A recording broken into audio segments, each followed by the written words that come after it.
आज महाषष्ठी है और इसको लेकर के कोयलांचल धनबाद में कई पट भी पूजा पंडालों का मां का पट भी खुल चुका है। लगातार कई पंडालों का दर्शन कराने के बाद हम कोयलांचल धनबाद के भूली सी ब्लॉक में पहुंचे हैं। हमारे पीछे जो पंडाल का दृश्य देख रहे हैं ये राजस्थानी महल का ये पूरा थीम है और इसको बनाने में तकरीबन 9 लाख रुपए लगे हैं। और देख सकते हैं किस तरीके से इसकी भव्यता है कि पूरा मोर बनाया गया है जगह जगह पर, और साथ ही साथ वहाँ पर झूमर भी लगाए गए छोटे छोटे, ताकि इसकी खूबसूरती को और चार चांद लग सके। हम अंदर के भी दृश्य आपको दिखाएंगे और देखिए किस तरीके से किस पूरे पंडाल को तैयार किया गया। और बता दें कि इस पूरे पंडाल को तैयार करने में तकरीबन 10 से 12 जो कारीगर हैं उनकी ये मेहनत है। और पिछले 1 महीने की इनकी ये मेहनत है और 1 महीने के बाद जबकि इसकी जो सब भव्यता है वो अभी हम लोग देख पा रहे हैं। देखिए किस तरीके से बारीकी से काम की गई है, काफ़ी खूबसूरती से काम की गई है। और ये पूरा पूजा पंडाल जो है भूली सी ब्लॉक का है और ये थीम राजस्थान का महल का एक थीम है। और ये बताया गया है कि अगर देखिए अमूमन ऐसा होता है कि जब हम किसी काल्पनिक दृश्य को देखते हैं तो हम वहाँ तक नहीं पहुँच पाते हैं, लेकिन इस पंडाल के जरिए इस दृश्य को हम आपको देख सकते हैं। लेकिन इसे देखने के लिए अगर आप इसकी भव्यता को और इसकी हकीकत को अगर आपको देखना रहे तो आपको राजस्थान जाना होगा। लेकिन भूली सी ब्लॉक में इसकी व्यवस्था की गई है। पूजा पंडाल के जरिए आपको इसकी भव्यता को दिखाया जा रहा है। देखिए प्रतिमा भी बनकर तैयार हो चुकी है। हालांकि पूजा पट अभी तक पट नहीं खुला है, क्योंकि हो सकता है शायद सप्तमी को यहाँ पे पट खुले। कुछ लोग हैं यहाँ पर, हम उनसे जुड़ेंगे। सर कौन सा जगह है? सी ब्लॉक है, भूली सी ब्लॉक। किस तरह से पूजा होता है यहाँ पे? अच्छा से होता है। इसमें दर्शाया गया है इस पंडाल को ये बना करके कि राजा रानी के जो पहले दरबार रहते थे राजस्थान में, कैसा दरबार रहता था, कैसा उनका शादी विवाह का जो रहता था दरबार, उसको दर्शाया गया इस पंडाल को बना करके। पूरा थीम हाँ, राजमहल कैसा होता है, राजा रानी कहाँ रहते थे, कैसे जगह में, वैसा दर्शाया गया है। व्यवस्था क्या कुछ है यहाँ पर? जैसे कि जब शाम होती है लोगों की भीड़ होती है तो व्यवस्था ठीक है, शाम में लोगों की भीड़ होती है, सुबह शाम पूजा, माँ का आरती, लगभग सब व्यवस्था हम लोग की उत्कृष्ट ही रहती है। जो तमाम व्यवस्थाएं हैं उसको लेकर के पूरी तैयारियां कर ली गई है। और ये पूरी तरह से कह सकते हैं कि पंडाल जो है पूजा पंडाल पूरी तरह से सजकर तैयार हो चुका है। और हम यहाँ के देखिए ये जो पूरा पंडाल का जो तैयार किया है इन्होंने, हम यहाँ के जो कुछ कारीगर हैं हम उनको दिखाएंगे आपको, तो उनसे भी हम बात करने का प्रयास करेंगे कि किस तरीके से इनकी भव्यता को उन्होंने बनाने का प्रयास किया गया है। अच्छा, आप कारीगर हैं? नहीं, हम नहीं, हम लोग टोटो वाला है। अच्छा, इधर आइएगा भैया। आप कहाँ से आए हैं आप लोग? कोलकाता से। कोलकाता से। कितना समय लगा इसको बनाने में पूरा? और कितने दिन से? उसको बोलो ना, उसको बोल देगा। हेड मिस्त्री है, उसको पूछिए कितना दिन लगा। हाँ, हेड मिस्त्री है, हम तो कल है। अच्छा, ये लोग वर्कर है, ये लोग बता नहीं पा रहे हैं क्योंकि कुछ लोग मुख्य मिस्त्री हैं वो बता पाएंगे। हालांकि जब जानकारी है फ़िलहाल कि भाई इस पूरे महल को तैयार करने में तकरीबन 1 महीने का वक्त लगा है और 1 महीने का वक्त में जाकर के ये पूरी तरह से बनकर तैयार हुआ है। और देख सकते हैं किस तरीके से जंगल में जो झाड़ियाँ उगे रहती है उसका एक प्रारूप देखने को आपको मिलेगा। और साथ ही साथ उसमें लाइटिंग की भी व्यवस्था की गई है, झूमर की व्यवस्था की गई है, बल्ब की व्यवस्था की है, ताकि इसकी भव्यता को और एक चार चांद लग सके। और तस्वीरें हम दिखाएंगे। देखिए माँ का अभी पट नहीं खुला है, लेकिन प्रतिमा का स्थापना हो गया है, यहाँ पे प्रतिमा आकर के रखा गया है।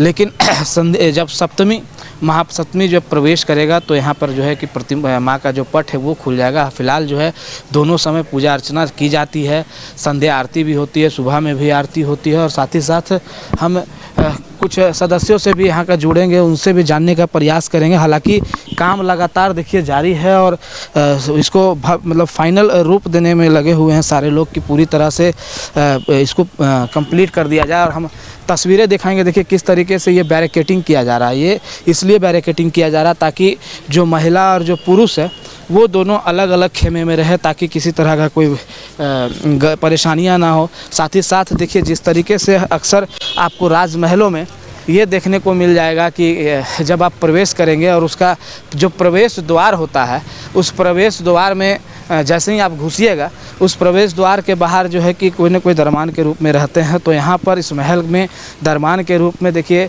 आपको 2 हाथियाँ देखने को मिलेगी और ये हाथियाँ जो है जस्ट उसी का एक रोल अदा कर रहा है। कुल मिला के कह सकते हैं कि पूरी भव्यता जो है एक राजमहल को देखने को जो मिलती है। अमूमन हम लोग ऐसे तस्वीरें फिल्मों में देखते होंगे, लेकिन ये जो तस्वीरें हैं अमूमन जो भूली सी ब्लॉक में आपको देखने को मिलेगी।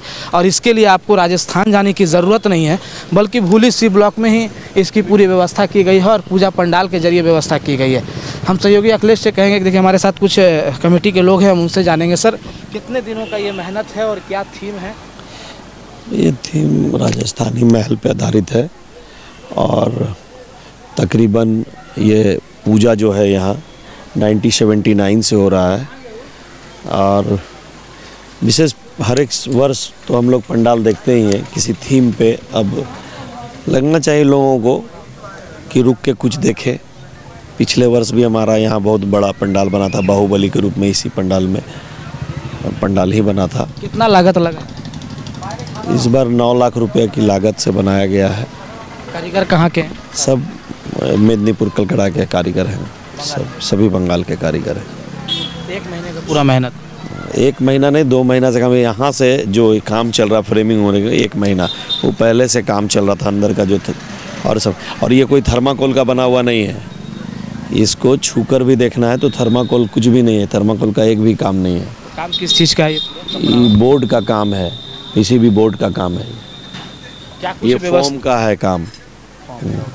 तो क्या क्या व्यवस्थाएं होगी सीसीटीवी को लेकर के? अगर भीड़ बढ़ती है तो किस तरह से आप लोग मैनेज करेंगे? सीसीटीवी तो रस्सी सीसीटीवी तो लगा हुआ है। सीसीटीवी इधर में भी लगा हुआ, सामने लगा हुआ है, वो कोना में सीसीटीवी तो है व्यवस्था। सबसे बड़ा है दर्शनार्थियों को कोई तकलीफ नहीं हो, वो उसकी भूली के पूरे पूजा पंडाल ये जिम्मेवारी लेते हैं कि सभी दर्शनार्थी को कहीं से कोई तकलीफ नहीं हो। ट्रैफिक का व्यवस्था वॉलेंटियर ही देखते हैं और प्रशासन के लोग भी सहयोग करते हैं, पूर्ण सहयोग मिलता है उनका भी। कितने वॉलेंटियर हैं आपके? यहाँ हमारे यहाँ करीब तकरीबन 100 वॉलेंटियर हैं। तो खेमा में भी बांट देते हैं क्या? पुरुष अलग महिला अलग? ये अब तो है ऐसा कि पुरुष महिला तो करना पड़ता है, भीड़ है तो कहीं से कोई तकलीफ ना हो, कहीं कोई दिक्कत ना हो, कहीं कोई किसी को छेड़खानी, बहुत सारा ऐसा समस्या है। इसलिए अच्छा है कि महिला पुरुष एक साइड कर देते हैं हम लोग। पंडाल में एक ही जगह जाके मिलते हैं, एक ही गेट से निकलते हैं, लेकिन इंटीरियर जो अंदर का आने का है वो तो खैर। अच्छा, भीड़ कितनी होती है यहाँ पे? भीड़ तो भूली का पूजा का कहना ही नहीं है कि भीड़ कितना होता है। भीड़ तो समझ लीजिए कि भूली अभी प्रसिद्ध है पूजा के नाम से, कि जाने जाते हैं कि दुर्गा पूजा अगर है तो भूली जाओ। भूली में एक ही जगह नहीं, तकरीबन 9 पूजा पंडाल है और बड़े बड़े पूजा पंडाल हैं यहाँ। कुल मिला के कह सकते हैं कि पूजा पंडाल पूरी तरह से, और भूली सी ब्लॉक के जो पूजा कमेटी हैं, जो भीड़ यहाँ पर दर्शनार्थी जो आने वाले हैं उसके लिए पूरा तैयार है। हाँ, एकदम कोई तकलीफ ना हो उनको, इसका पूरी ख्याल रखा जाता है। क्या नाम हुआ आपका? मेरा नाम मिथिलेश पासवान है। क्या हुआ कमेटी का? मैं कमेटी का मुख्य संरक्षक और तकरीबन 30 साल से मैं पूजा कर रहा हूँ। बिल्कुल, देखिए 30 साल से ये लगातार यहाँ पे पूजा कर रहे थे और कमेटी की जो व्यवस्थाएं हैं वो पूरी तरीके से मुकम्मल हो गए हैं। और इनका कहना है कि साफ तौर पे देखिए हम तस्वीरें दिखाएंगे कि किस तरीके से सुरक्षा के मद्देनज़र, हम सहयोगी अखिलेश से कहेंगे कि ज़रा तस्वीरें दिखाएं कि किस तरीके से देखिए पूरे मंडल परिसर में जो है कि सीसीटीवी कैमराज लगे हुए हैं और सभी लोग तीसरी आँख के निगरानी में रहेंगे। यानी कि यहाँ का अगर कोई मंचला हो या फिर वैसे युवक जो असामाजिक तत्व से ताल्लुकात रखते हैं और माहौल को ख़राब करना चाहते हैं, वह जो है वो कह सकते हैं कि उस तीसरी आंख के कैद में होंगे और वहाँ सारे तस्वीरें जो है वहाँ पर कैप्चर होंगे। और ये इसका जो कंट्रोलिंग रहेगा वो कमेटी के जो केबिन बनेंगे, कमेटी का जो मंच बनेगा वहाँ पर उसका पूरा कह सकते हैं कि उसका मॉनिटरिंग रहेगा। कैमरामैन अखिलेश के साथ विकास कुमार, TV45 भूली, धनबाद।